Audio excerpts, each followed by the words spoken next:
Okay, so we're going to go over how to use mytuitionscore.com and create a report.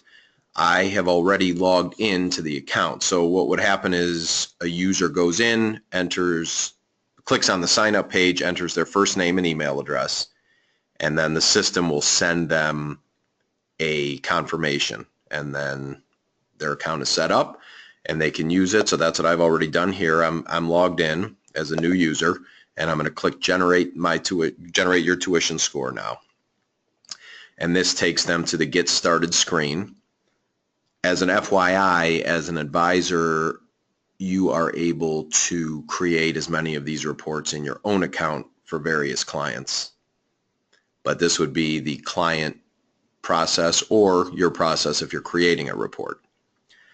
So you're going to click Get Started, and this is going to take them into the first screen. So we have parent's name, we're going to use me, and then the other thing real quick, just because this is going to be the first question you have, here's the VIP code, and that's going to be a question that they ask, you know, where do I put the VIP code? So on the first page of questions is the VIP code, and you've created a VIP code or given them a VIP code to use.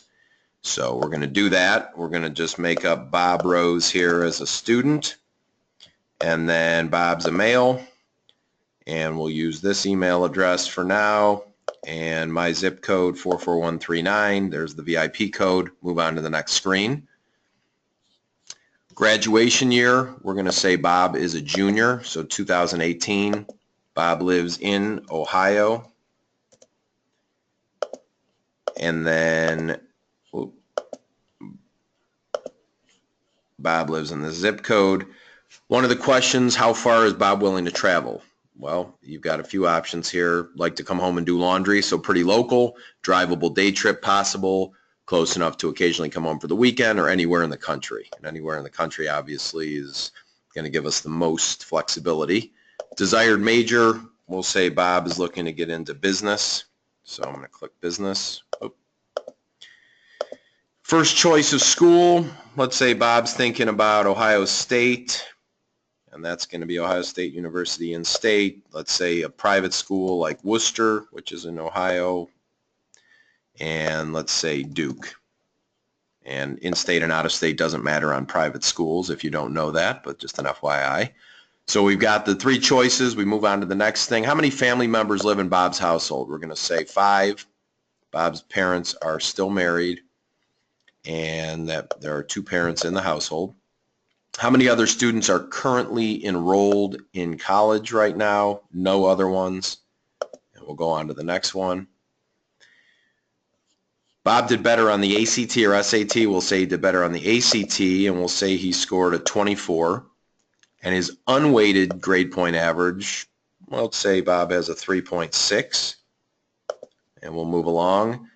Next screen, what's Bob's adjusted gross income? Let's say Bob didn't work last year, so he didn't pay any taxes last year. Cash and investments in Bob's name, let's say there's $7,000. Does Bob have ownership in a business? No. And we'll move along. So that's the student's financial profile. Now for the family, how much does the family know about the loan process on a scale of 1 to 10, the college loan process? So we're going to say 2. How sure is Bob about business for his major? He's not. He's heard it's a good idea, so we'll just go with 2 on that. How knowledgeable is he about the schools that's the best fit for him? Let's say a 2 again. How knowledgeable are you about financial aid options? You know, we're just going to say this is the typical family where the average of these questions is a 2. How knowledgeable are you about the best way to complete financial aid documents? 2. How knowledgeable are you about the admission process? 2. How knowledgeable are you about college grants and scholarships? 2. And then we will move right along. Do you have a 529 plan for Bob? If so, let's just say yes. How much do you save each month in a 529 or otherwise for college? So we're going to say this family saves $200 a month. And the household adjusted gross income, we're going to say it's $110,000. And any untaxed income for this family in the prior year, no. how much did they pay in federal and state taxes? We'll just use a $10,000 generic number here. Let's make it $13,000. And then total non-retirement investments for the family. So we're going to say they have $25,000 in non-retirement. How much of that is earmarked for college? Let's say they have $3,000 of it earmarked for college. Is the parent self-employed? Let's say no. Average monthly take-home after taxes. So when they get paychecks each month between the two parents or whoever's working, how much are they depositing in the bank each month? And in this case, we're going to say about $6,500. And then we're going to move on to the next screen. And the next one is monthly payment on the primary mortgage. We'll say $1,250. And all of these questions are going toward a cash flow analysis. That's a part of the algorithm to create their tuition score. If you need to breeze through this, if you need to skip through a bunch of this, you can always just enter whatever. So monthly additional mortgage payments, let's say there's zero. Cost for real estate taxes, annual, because most people think about, well, how much do I pay per year for taxes? So in this case, we'll just put $7,000. Monthly utilities, gas, electric, water, etc. Let's use $250.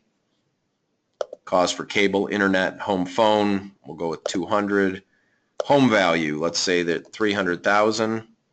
And how much do you owe in total mortgages on the house? Let's say $200,000. And then we're going to move along. So this is all part of the questionnaire for my tuition score, but this is also a discovery for you when you're meeting with the client or talking with the client. If you're the one actually doing this with them, these are all good questions for you to be finding out.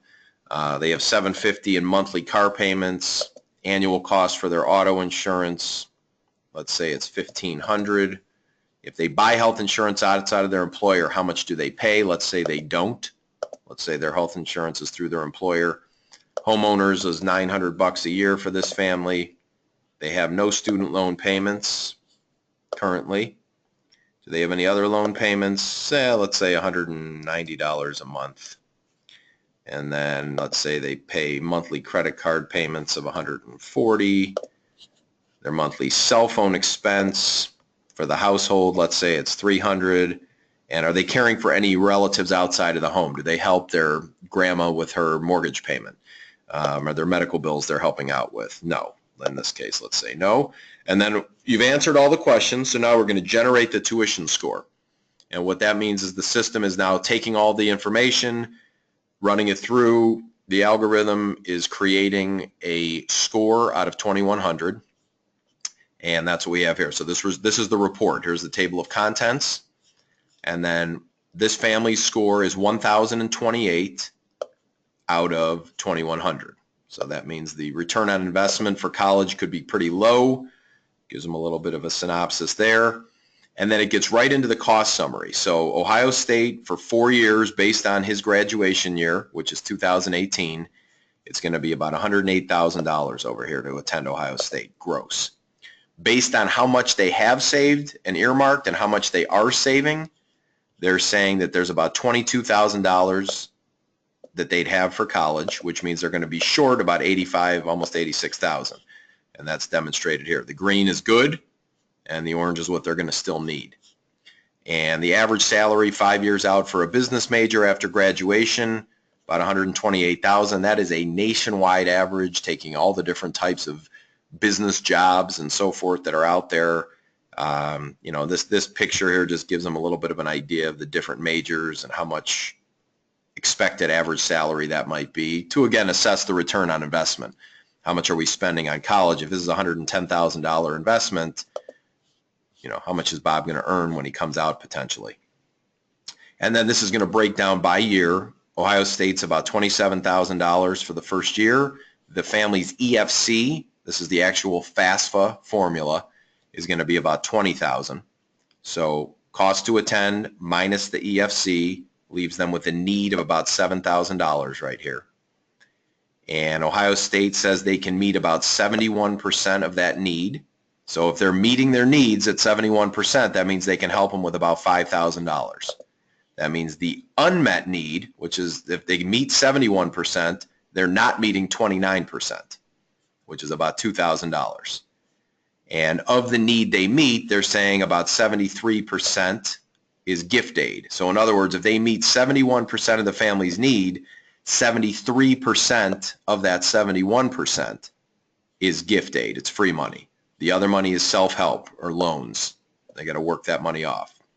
So if you take the self-help money and you add it to the need not met, and you add it to their initial family contribution, their EFC, the total would be about $23,000 right here, $23,345. So that's just walking them through what's an achievable annual net cost based on the money that is being offered to them on a need base.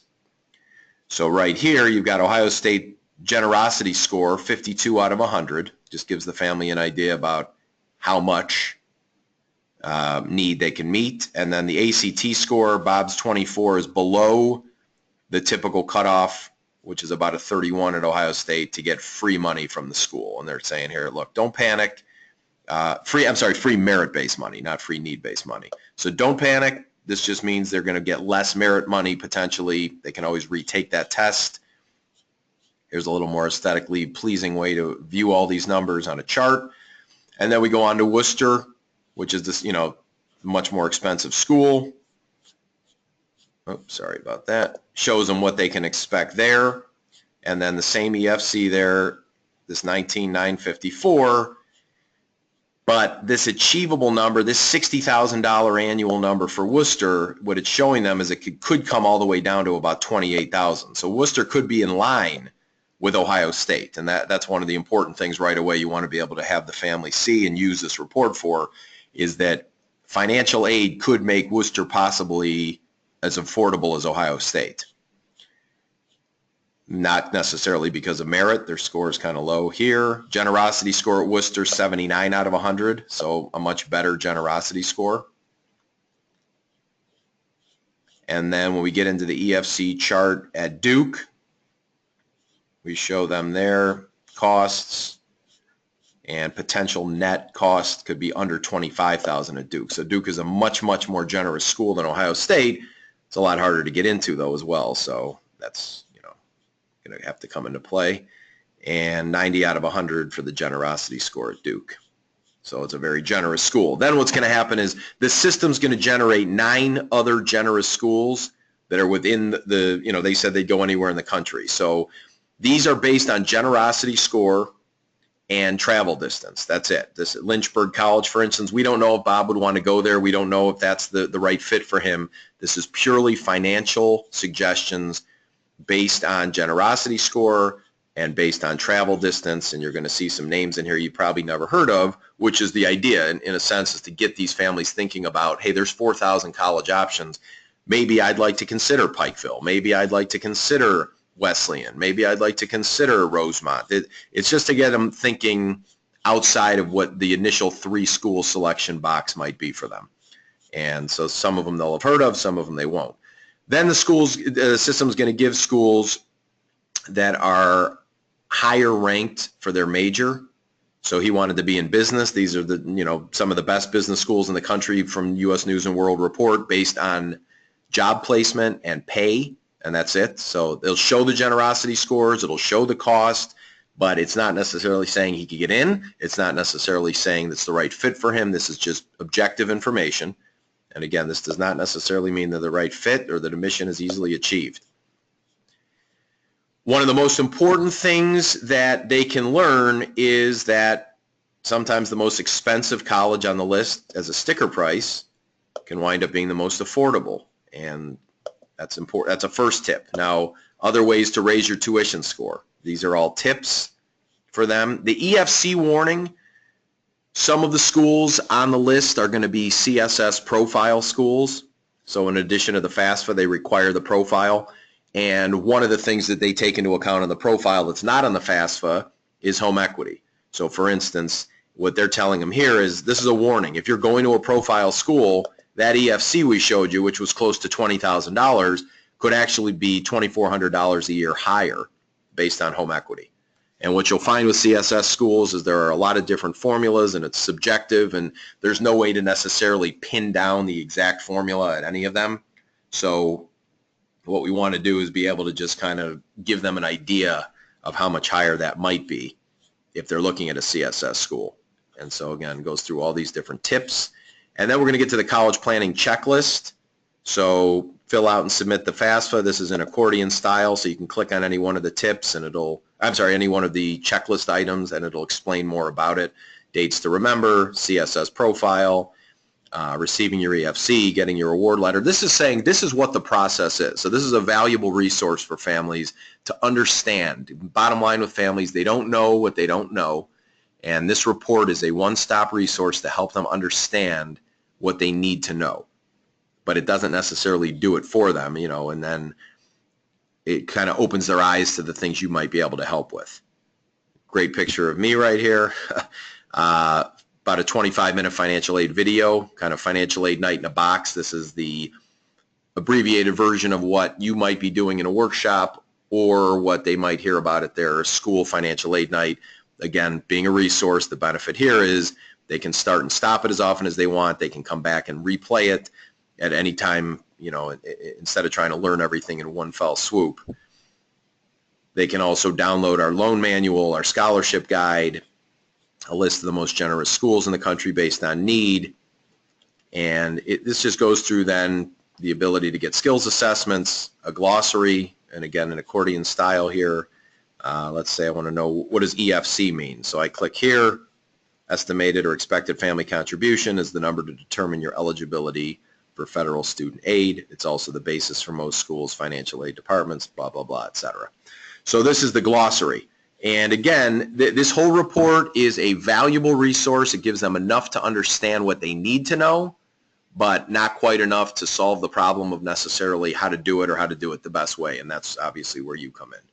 So that is what a report looks like. They can go back in and update the report as often as they need to. They can go back in and make changes, change the schools. If they have questions, they contact us here at info@mytuitionscore.com. These are questions about usage or just general questions. This is not something that is necessarily a helpline or an email support to solve all of their issues and problems. They can download the report, they can print it, and what I didn't do on this one, but what you would do if you want to upload your logo is every page of this report, starting from the very first one, would have your logo or your information on every page. So it's My Tuition Score compliments of your company or you. And that's how you use the report. That's how you generate a report.